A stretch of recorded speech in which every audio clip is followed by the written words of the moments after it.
Swim check 1, 2. Bike check 1, 2. Run check 1, 2. I think we're ready. Let's try this. Welcome to the Try Beginner's Luck podcast, a podcast where we explore the sport of triathlon from a variety of perspectives to help beginner triathletes on their journey. I am your host, Mashonda Shines. All right. Welcome back, everybody, to another edition of Try Beginner's Luck. Ooh, Chile. Y'all.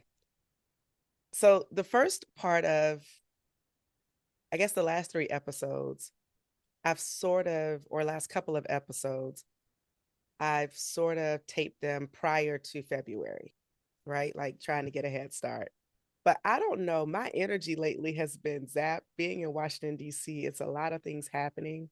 But the one thing that brings me so much solace and just helps to ground me is the thought of doing 3 sports that we get to combine in one triathlon. It makes me happy. I'm really learning that it's my happy space. We're going back to basics this season. As many of you know, that a lot of us get our start either doing 5Ks, and some people get their start swimming. But today, I get to go back to the basics for a group that helps to unite other people of color in this sport. And just to give you a little tidbit about who I am bringing to this audience, lives in Atlanta, Georgia, crib, as they would say back in the day, like crib, okay. I mean, I'm not from Atlanta, but I'm Atlanta adjacent with the other A, the little A, Augusta. I know, I'm very funny. Laughing at my own jokes. It's all good. But he's a software developer, a creative in his own right. You might see him putting together videos, compilations of races. He's an igniter. He ignites people to do more, to do better. He is definitely a socialite. Did I say that? Yeah. Well, if so, I'm saying it again. He's a gatherer of people. He's a community builder. And he started this sport in 2012. And then in 2014, alongside of some other awesome individuals, he started what is known today as BTA, the Black Triathlon Association, or Black Triathlete Association. And many of us are definitely forever grateful to have a space that we can share and talk and encourage one another, learn about the sport, ask silly questions that, may not be asked in other forums that are specific to the culture. And so without further ado, ladies and gentlemen, I get to bring Mr. BTA, Mr. Tony Brown, to the Try Beginner's Luck family. Welcome, Tony. How you doing?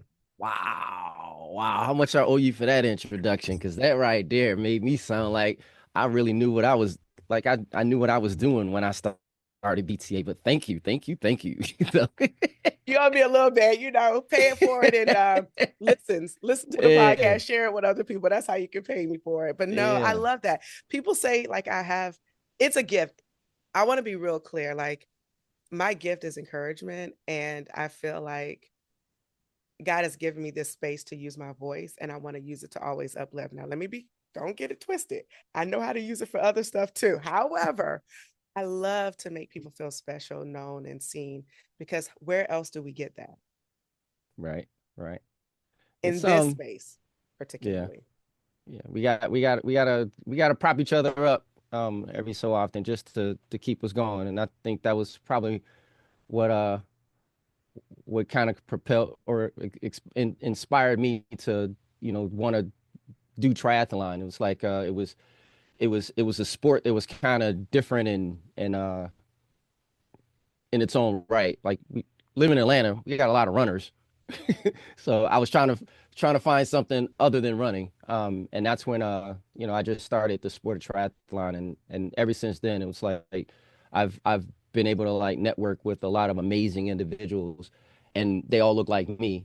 So that makes it even better. That it's a good feeling. So I thank you for what you're doing here, because I've been more behind the scenes, but we definitely need the influencers that keeps the sport, exciting or interesting for that matter. Well, thank you, Tony. Speaking of getting started, you said that you didn't want to run anymore, and Atlanta is it's a place for runners. I got my start running there at the women's 5K, and then Peachtree Road Race, and the ING back then half marathon. Hmm. Um, but by 2014, I had already moved to Atlanta. I mean, moved Mm, to Washington D.C. okay. So taking back, I remember 2019 or 2009. There was a triathlon up in Lake Lanier. Again, Hmm. um, it, it wasn't a big scene. I will say that it wasn't a big scene. So how did you in 2012 be introduced to the sport to even say, hey, I don't want to do running anymore, or I want to do running? And Hmm. how did you even learn about the sport? And was there someone who said, hey, I want you to come over here and try this out? Yeah, actually, my former manager, Jamal, Jamal LaCour, he's the one that kind of got me introduced to the sport. I was on Facebook and I saw that he had it was confusing because I saw three pictures. They were three in a row. Was I saw a swim photo, and then I was scrolling, then I saw a photo of him on the bike, then I kept scrolling, I saw a photo of him on the run, and I'm like, did he do all this? Like, what is this? Like, he spent the weekend in the woods or what? I'm confused by it. And then I realized that, oh, that's a sport. Like he was actually like racing. Like, oh, that's interesting. So we had a conversation about it, and I was telling him like, I don't think I'm gonna be, it's the swim part that kind of gets everyone anxious, and that was my issue. It's like, well, I don't think I'm gonna be able to swim that far, so maybe I shouldn't do it. But he kind of like put the bug in my ear, and that's really pretty much how it started. But to your point, when you were talking about the race that you saw at Lake Lanier, my first um my first race was supposed to have been my first try at Lake Lanier. But it ended up being I forgot. It was a super sprint like the month before. So by the time I did my first try, it was really my second try. So, My first, my second, my third try. The point is, you out here trying. right, right. Um, well, shout out to Jamal for posting those pictures and getting you interested in the sport. So let's jump right into your first or your second first triathlon, your super sprint, and then let's talk about the one that you did at Lake Lanier. All right. Um,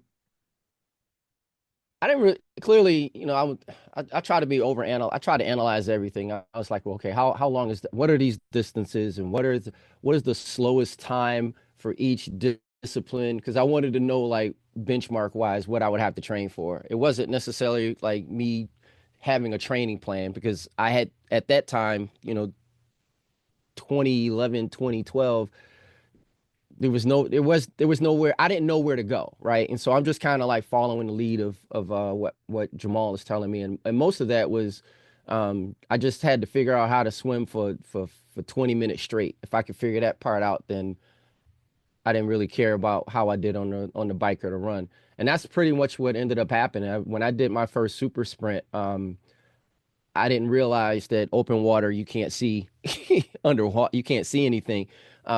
And so I didn't know how to sight, and what was supposed to have been maybe 100 yards, I think I had to have easily swam 150 yards in the wrong direction. I think a boat tried to come, or a kayaker tried to come get me because I was literally swimming in the opposite direction of where the route was. And I just made my way through it. By that time, when I got to Lake Lanier, it was kind of like I kind of had I just knew what to expect. There was my anxiety wasn't as bad, but even then, it was kind of like there was still this anxiety of like how the swim part is always something that it took a while for it to actually click, even for me.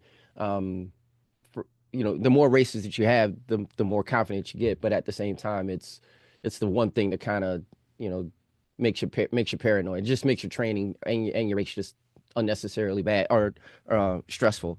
But eventually, it just clicks, and then when it clicks, you're like, oh, okay, I got this swim thing. This is this is not a problem. So So, Mr. Analytics, you have a lot of misters in front of your analytical, your socialite, you're a gatherer, Yeah. But that's an interesting approach. And I do believe out of the guests that I've had previously, you're the first that said, I backed it out to figure out how much time I had in each discipline so that I could determine how to train. So, what was your training like leading up to your first two um, try experiences? Well, I didn't have anywhere to go for open water, so I just literally trained in a LA Fitness pool, and that was the main reason why it was really so stressful to do open water swim when you've all your training is within a pool.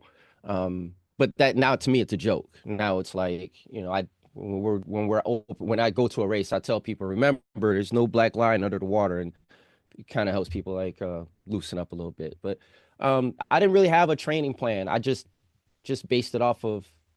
I think with runners, we tend to a lot of runners they run by distance, right? Even with cyclists, we tend to do things by distance. But to me, it's more like, well, how much time you're going to spend doing it. If I can train for the time, I don't really care about the distance, right? So it was really more of me just being in the pool for 30 minutes. If I can try to swim consistently for 30 minutes, then I know I'll make that. I know I'll get out the water. Same thing with when it came to the bike. If I ride 30 minutes out and ride 30 minutes back, uh, doesn't matter, what the distance is. I just know that I can do that. I know I can do that time.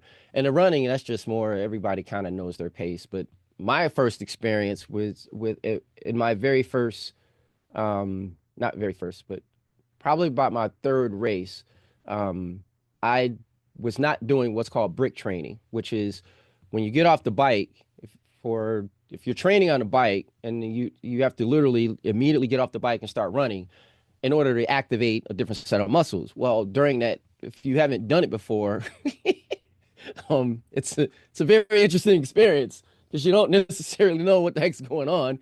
Um, and I think with one of my races, like because I was just out there just trying to figure it out. I didn't do any brick training. So by the time I got off the bike, and it was a very hilly bike course, by the time I got off the bike and I started to run, my legs were like noodles. And I literally got paranoid thinking of like I had nerve damage or something like that. But it over time, it was like what I realized is I'm out here by myself and I would only see like two or three other, people to look like me and the only thing we can do is just like give a heads up.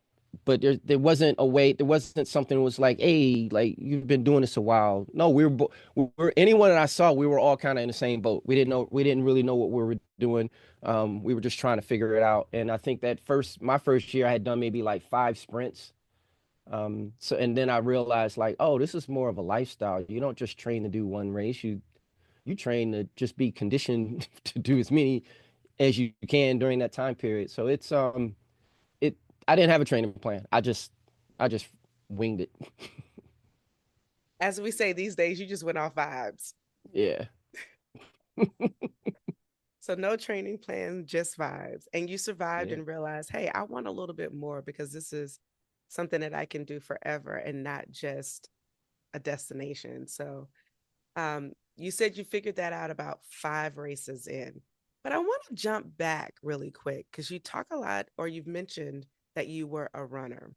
So running obviously is a very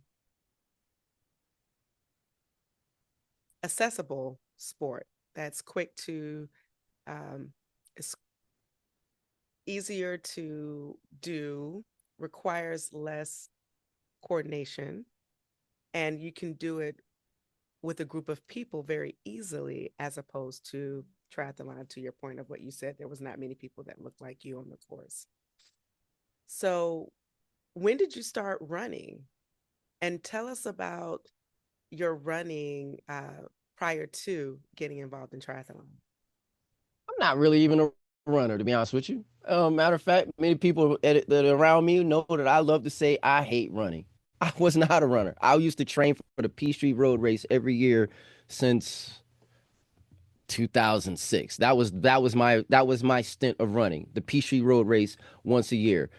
But then buddy of mine, when we used to do P90X at the gym, and he said he was injured, and he had paid for this race, and he can't run, so he gave me his bib, right? And this is before I knew about, this he didn't know about bandits or anything like that, but he gave me his bib, and it was for the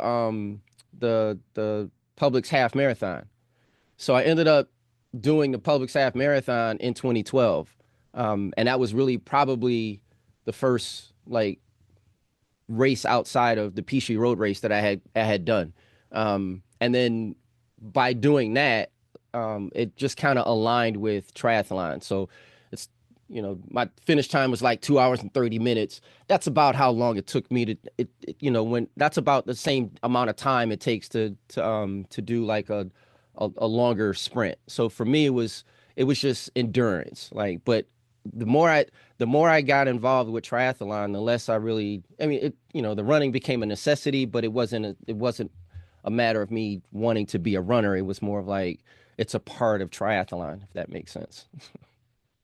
So what I hear you say is if you can run a half marathon, you can totally do a sprint triathlon. Oh yeah. Oh There yeah. it is. So for all Yeah. of you runners who are listening, who are tri curious, if you're in the half marathon phase of your running journey, just know that you are well suited to do a sprint triathlon and even a super sprint. Now, you may need to learn how to swim, which is fine, but you are already conditioned for the time. And I love the way you're framing this, Tony. Like, this really brings about a different perspective and allows people to see, I think, more of themselves in the sport and looking at it from a time perspective versus having to go out and train for each of the sports independently. And sometimes that's all we need is a different way to view something so that we will feel like it's less intimidating. So thank you for like the way you're breaking this down because it's even getting me excited. And I'm like, Uh, yes. But I'm like, mm. Actually, I didn't. I'm just repeating what the training plan was for when I did my first Ironman. It was all based off of time. And so I think I just got lucky and like when I first learned how to do the training, it was more of like how long do I have to last? And then when I was introduced to when Vaughn introduced me to what's the name of the book?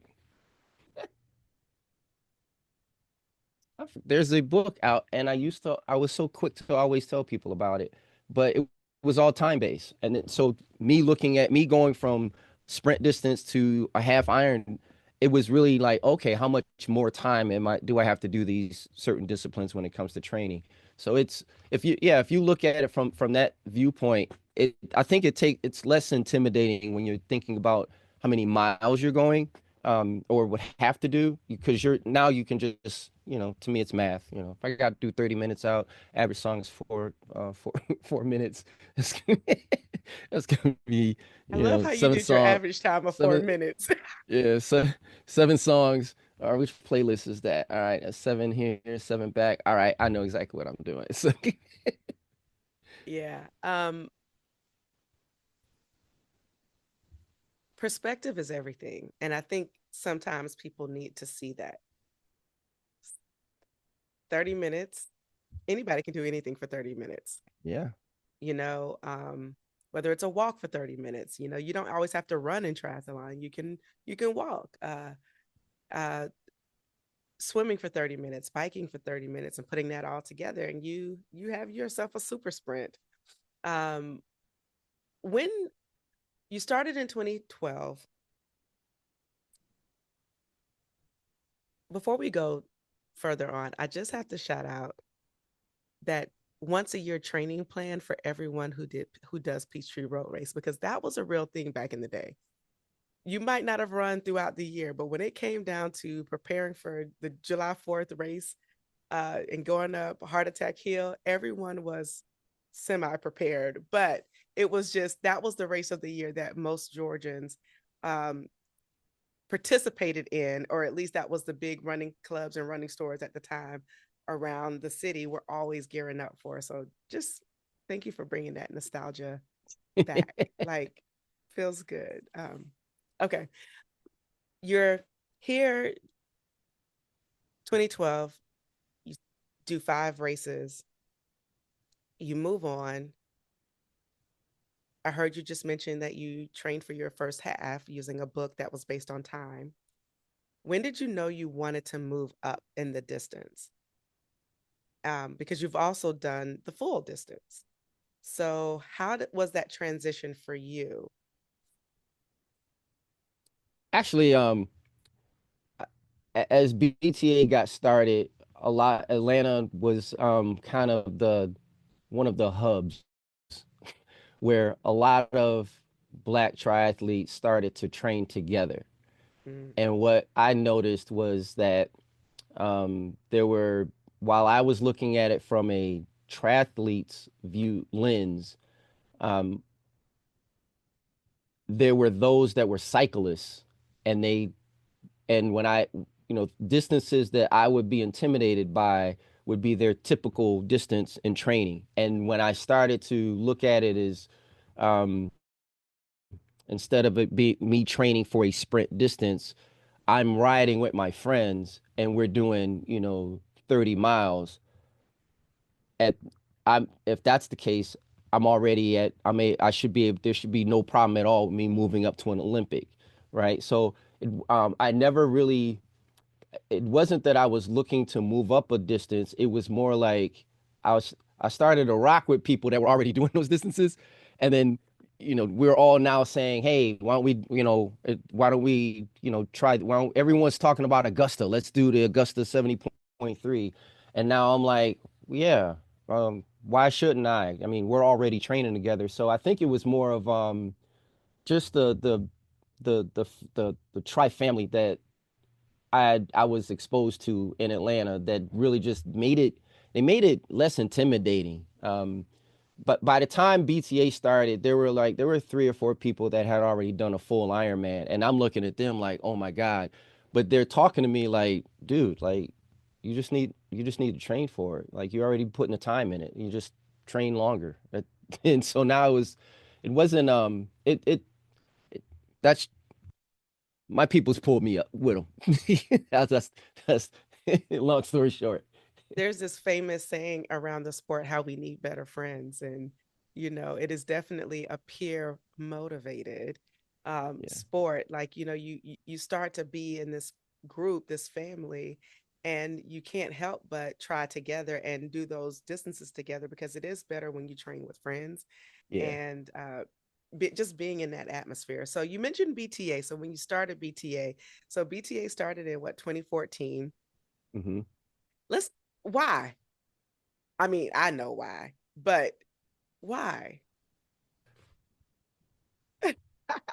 BTA promotes the sport of triathlon to the Black community, but it's a community of multi-sport athletes, and I think what ended up happening was I saw what was happening here in Atlanta, and when I went on Facebook, um, I saw that there was more.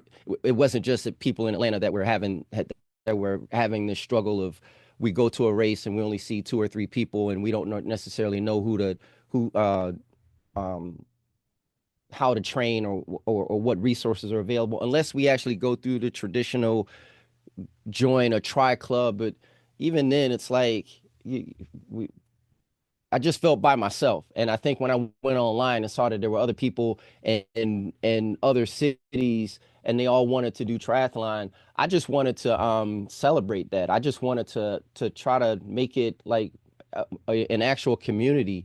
And that's when it just kind of turned into I would do like Medal Monday and Welcome Wednesday and race roll call.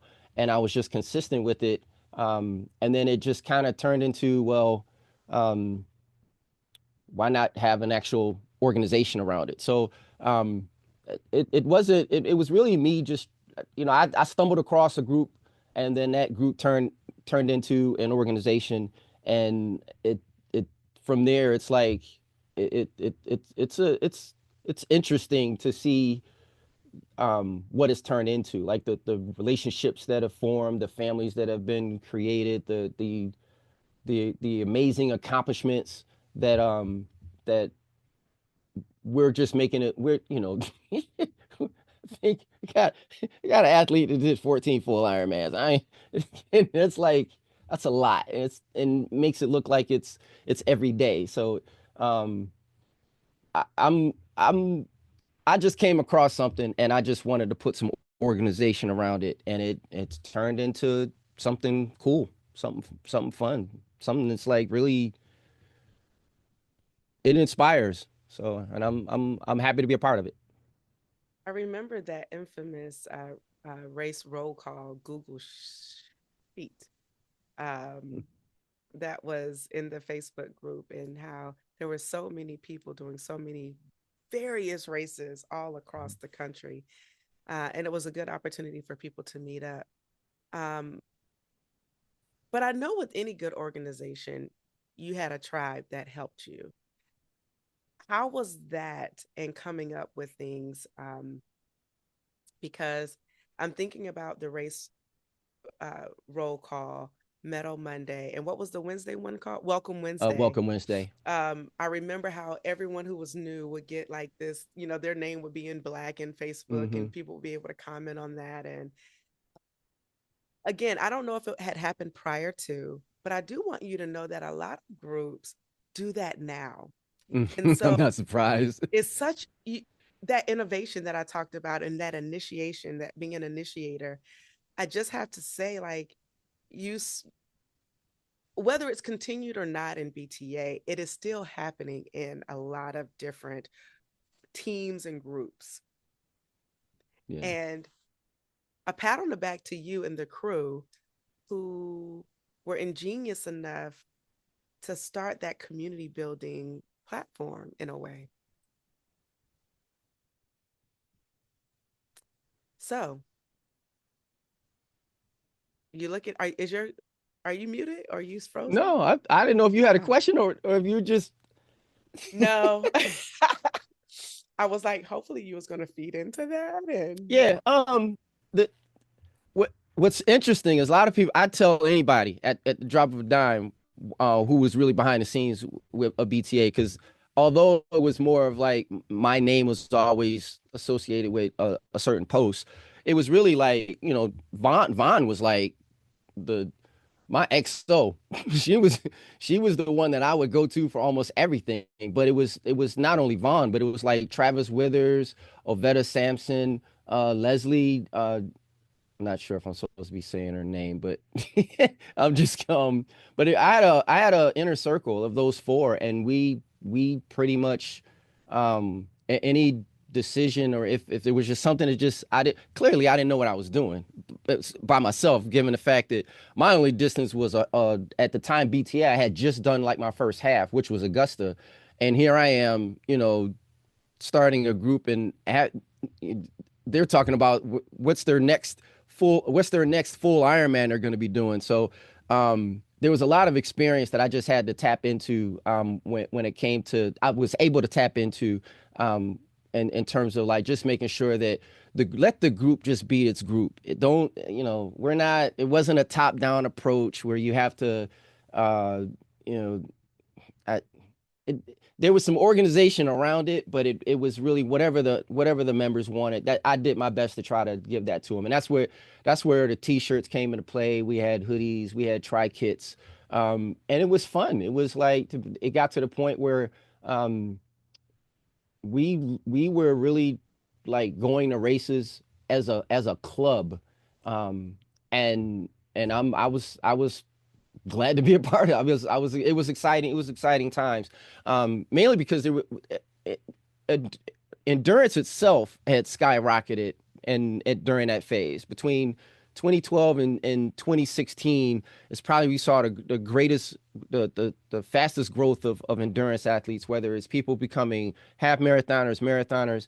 And I think BTA was able to kind of like piggyback off of that, where you know you have a lot of people already doing half marathons and marathons. They're they want to what's the next level after that, which is triathlon. So it wasn't just me. It was never just me. It was my inner circle. They're the true founding fathers of BTA. I'm here for it. Shout out to the founding fathers. of BTA. And Vaughn has been on the podcast before, and she is fast chick extraordinaire. Who's they're celebrating? Well, we are celebrating 10 10, years. 10 Yeah, years. Yeah. yeah. Just had a big celebration in January. But what you said made me think that you didn't know what you were doing, and people who were much further along were doing this sport. And I heard this quote that was just in my mind. I don't know who said it, or maybe it was just me thinking of it when you were saying it. Is you might not have known what to do, but you don't have to know how. You just have to know how. Yeah. And sometimes I think about myself in the sport and maybe not as quote unquote uh I don't have to know how to do all the distances or be great at all the distances, or you know, but I know how to engage people in conversation and get the best out of them. And so you know how to bring people together. And that is an invaluable quality. And I love how what we call it in the industry is emergence happened, where it's not hierarchical. It's just like we got shared power, shared results. Let's make this thing happen. And whatever happens of it has happened. And that's what allows it to keep taking form. And it's having a life of its own and continuing to regenerate because of that. So, I mean, 15 years, well, 10 years later, and it's still there. Yeah. It's it's kind of funny. Um, I have a lot of backyard parties at my house, and it's always full of the original BTA members. And now I'm at the point where it's kind of like I can just say, "Hey, I'm having something this weekend," and I'll have a porch full of Ironman athletes. And it's really funny to me because I never planned any of that. I just thought we were just all training together. Um, and now today we're, 11 years in, and they're close to 5,000 in the group. Not to say that any are even active, but to say that that's how many people were interested in being even a lurker. But that's how many people were interested in Black Triathlon. Like that I really was really surprised at how well um how how well the group kind of bonded together. We rarely have flack, or we rarely have drama. Um it polices itself, right? So but the moment someone has a question about something, there's an entire community is quick to lend their support. And we try to celebrate the athletes whenever, if they're literally in a race. We have our own little watch parties. Uh, it's fun. It's really fun to just watch it. And I don't even race anymore, but it's fun to just like still be a part of that community. Shout out to those of us who are a part of that 5,000 who are lurkers. Let's give it up for the lurkers. Hey, I'm a lurker, but I do have like my little cycling cap. I got a jersey that probably does not fit anymore. So we got to get some new BTA stuff happening so that we can get some new gear. You're not racing anymore, Yeah, age but kicked in, man. Sucks getting old.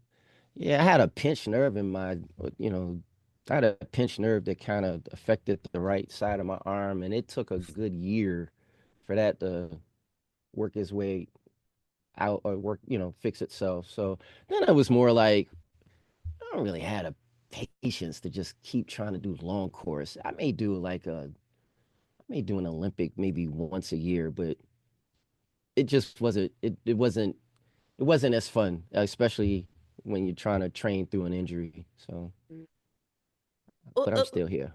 but let's talk about that because I think a lot of times people do have different reasons why they stop wanting to do long course, but there's so many different other variations, and long course is just an option. It's not the only option. Um, unless long course is what feeds your soul. Hmm. Because sometimes people, that's just where they have the most fun. That's where they enjoy doing long course. Was that the case for you? Like you just enjoyed long course, and because of the injury, it made you feel a way that you didn't want to do it anymore? Um, Actually, it was kind of like I started, to be honest with you, I started questioning why my commitment to long course. Like, why am I doing this? Like, I was looking at how many Mm, hours it takes. It's a 38 from beginning to end. It's like 38-week training plan. And the closer you get to that race, the more hours you're having to build up to. And my weekends were gone, right? The closer I get to a race, weekends are shot. And I wanted to remember like what it was like to just have a you have a regular life. And as I just stopped racing, and then it was more like, then the injury happened, and it's like, well, I don't have a reason to even come back to it because I like being normal again. But I did, it's not that I wasn't doing something. I was always I was again, I'm still a part of kind of like, I still have a cycling circle, right? And we tend to do things together in a sense where it's not necessarily triathlon, but it's only because we're not doing, so one of the three disciplines is missing. So one year we rode all the way from uh, familiar with the Silver Comet Trail in Atlanta. It goes, it's a 62-mile to route Alabama. to all the way to Alabama. One year we rode all the way to Alabama, found a campsite, camped out overnight, and then rode back the next morning. Um, that was my Ironman for the year, right? So, that was that was my century ride for the year. That I think triathlon was great at the time for when was I was really committed to trying to do something, have a major accomplishment under my belt. But then after a while, I was like, okay, I've done two, I've DNF'd on the third. Why am I doing this again? And that's where it was more like, I don't have to do the long course. I can replace it with another something easier. Yeah, I mean, it is a serious time commitment when you're thinking about long course. It is not for the faint at heart or for those who want to have downtime on the weekend. It's just not. Right. However, doing something in the Olympic, even the half distance, you are able to have more of a life. The training is still very intense in some degrees, depending on the type of athlete that you are. Um, but a sprint is just like going out and doing a 5K every day ish. Yeah. You know, Hmm. an Olympic is like going out and doing that 10K plus some every day. But when you start to move past that uh 10 Olympic distance, that's when you get into like the longer time frames. But I want to go back to what you said about this lifestyle, like lifetime. Do you still see it as um a lifestyle for you, even though you're doing other things, which I commend? I highly actually recommend. I highly recommend you doing other things outside of triathlon because that helps invigorate and keep it's like just being in a relationship. You got to keep it spicy. If you if you're doing one thing all the time, it gets a little dull. But spicing it up is like the spice of life, doing that ride to Alabama camping and then coming back. That's invigorating and it's different. Or doing they have these now century uh they're not they're like races. It's not a century, it's a Right. GNF GFNY. That's the brand. Well, anyway, it's like where you can go out and race doing 100 miles on some type of random terrain. So Hmm. there's so many things that you can do. What's picked up lately? Mountain biking has picked up, cyclocross, doing crit racing. Hmm. A lot of triathletes are kind of doing a little bit of crit racing, which helps them with their short term power and getting that up. And then what else? it's not trail running is picking up and becoming more prevalent in more communities now. And what's it when you trail? It's like you're trail running on a bike. What is that called? I can't think. I see the tires. Um, You yeah, said mountain biking, so I'm trying to but be lost me mountain on the, biking is different from. you mean like those Terra X Terra races or something? It's different. It's like, oh my gosh, I am having a brain um Yeah, I'm afraid of mountain biking. gravel, gravel Oh, racing. gravel bikes? Okay. I knew it was something. I couldn't think of it. Gravel, which is also really good cross trainer, like getting out there and graveling. So there's multiple ways to skin the tri cat, I guess. Like there's just multiple ways to get out there and be tri adjacent if you need some time away. But don't just say goodbye because it's I'm not hard to saying say goodbye. goodbye. It's No, I just didn't say you were. I'm just saying oh I'm talking to the people. oh the But you know, people.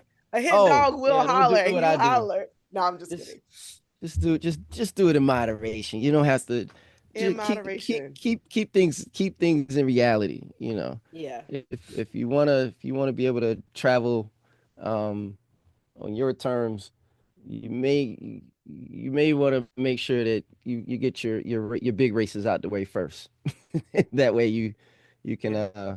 you can coast after that. But Yeah. um So what's next for Tony Brown? Like what are that's a you good doing question. in this season of life? What is Tony Brown doing? Tony Brown's just doing what he's always done. He's always just trying to have fun. I I I'm a very simple person. That's what a lot of people don't get. Like I'm really simple. Like I don't really go out much uh unless, you know, someone invites me to travel. I'm like, okay, yeah, I'll go. But just not a lot of layers. Well, thank you for coming to the DMV. It was a pleasure to see Yeah. you up here a couple of weeks ago. And I was like, oh, it only took coming up here and me getting myself there. And I was like, this is gonna happen this year. So I'm really excited to like bring you on because I think, you know, things can be a lot harder for those who don't have a community of people they can ask questions to. And I just want to say thank you for those who may not ever get to meet you or ever slide in your DM to say thank you for creating a platform along with those that were in your inner circle to be thoughtful enough to say, hey, this is a needed community um, for people of color and those who want to be integrated in and just kind of be adjacent and allies. I think it's so important, um, especially in times like today, to be able to uplift one another and encourage each other. Um, because a lot of things happen sometimes on the race course that we don't talk about at these races that aren't always safe. And so to be able to be in an environment with those where it is a safe space is important. So thank you. Well, thank you for having a using your voice to actually promote the sport of triathlon to the most important audience, which is the beginner audience, because I've been there. I thought that I wasn't going to be able to swim two. Actually, at the time, I couldn't swim 2 laps in a pool. But you know, I figured it out on my own. Today, it's a lot easier, and I'm glad that there's groups that people can go to get the most basic question answered, and then that's going to turn into fellowship amongst the new triathletes, and that's what we need. If you want to keep this sport going, we have to make it less intimidating, and I think having a community is the first step in doing so. So I thank you for keeping the hope alive. Keeping hope alive. I love it. I love it. And I'm here for it. And as long as I can use my voice, I will. So those of you who are out there who are looking for a community to join, join the 5,000.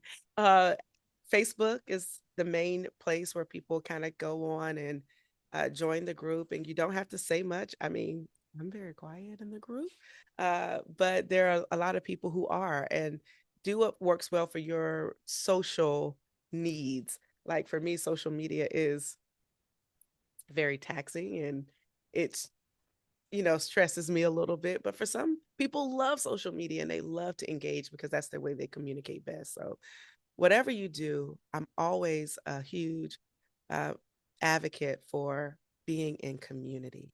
It's important. Yes, this is an individual sport, and you can perhaps sometimes do it in a relay with a team, but it's important to be in community so that you can continue to be motivated, try new things, and continue to push yourself beyond what's comfortable. With that said, thank you, Tony, for being here with us. We're going to do some rapid fire. You ready for that? Sure.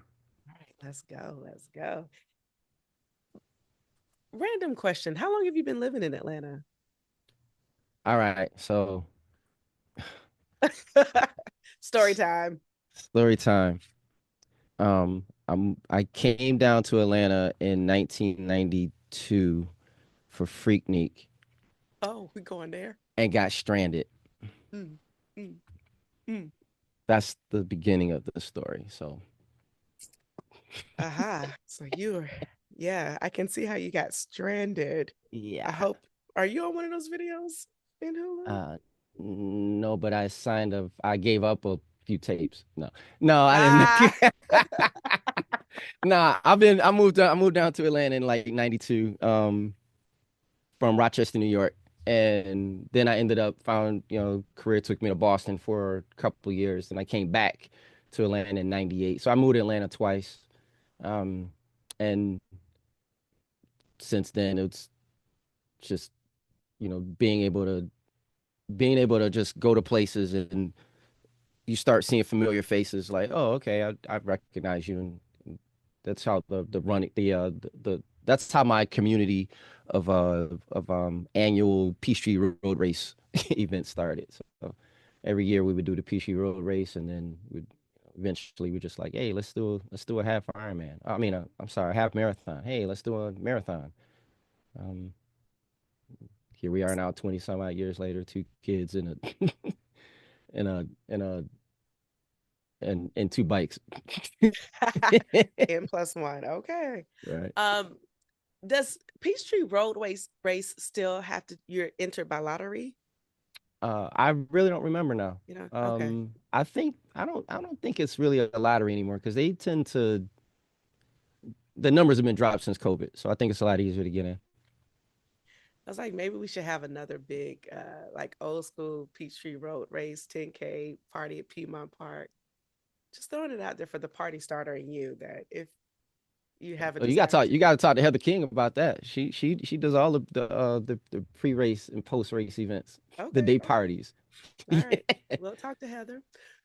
Is there anything that you would like to share with this audience about doing triathlons? Like, how do you want to encourage the audience?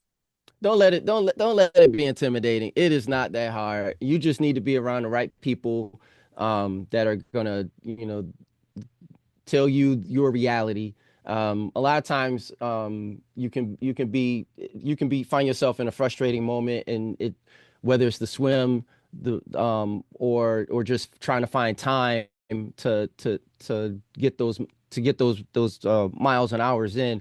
Don't You just need to be around people that understand your pain. It's already been through it, and almost every member within BTA is gonna be someone you can kind of turn to for any type of insight. So never let triathlon look intimidating. It's probably, to me, probably one of the funnest sports there is, and it makes it look intimidating to others, which makes me look which makes it even more fun for me. So just one as an old friend of mine used to say, one mile at a time.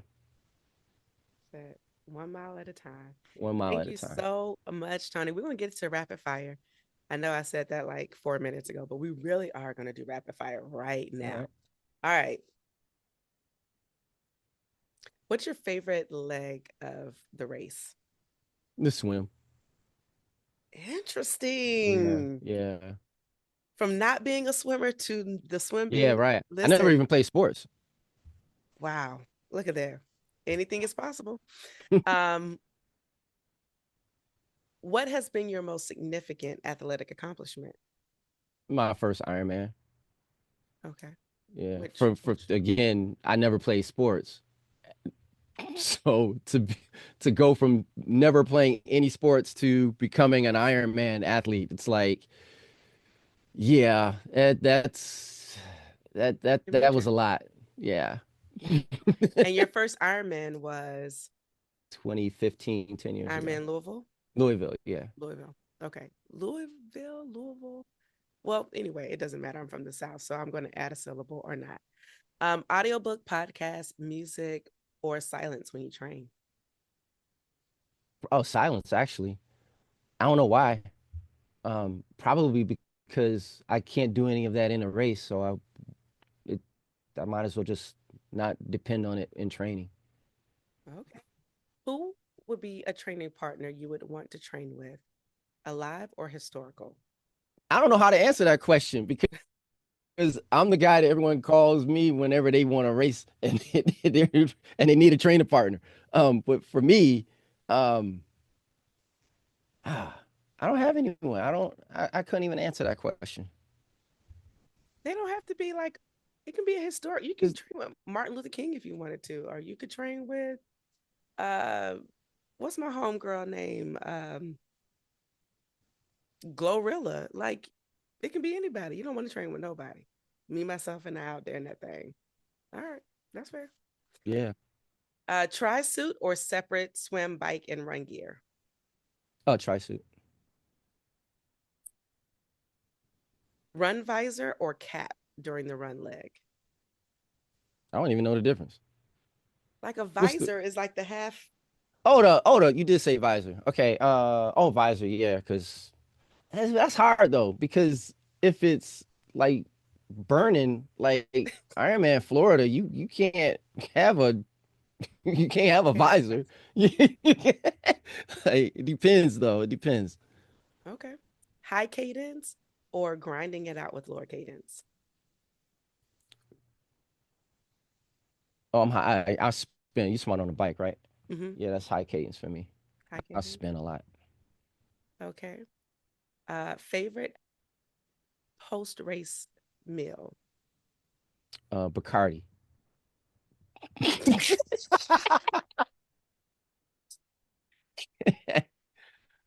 Yeah, you are a Everybody clown. knows it. But I said meal, not drink. That is the meal. Celebrating. You on in a race. You're gonna have a liquid diet anyway, right? You're not out there with a steak and tomato and potatoes. It's everything. It's all in a water bottle. So by the time I finish, have my Bacardi ready. Okay. Think I'm joking though. I don't. I do Legend not. has it. You probably are having some, probably at the last 2 miles. I don't know. But listen, Matter Bacardi it is.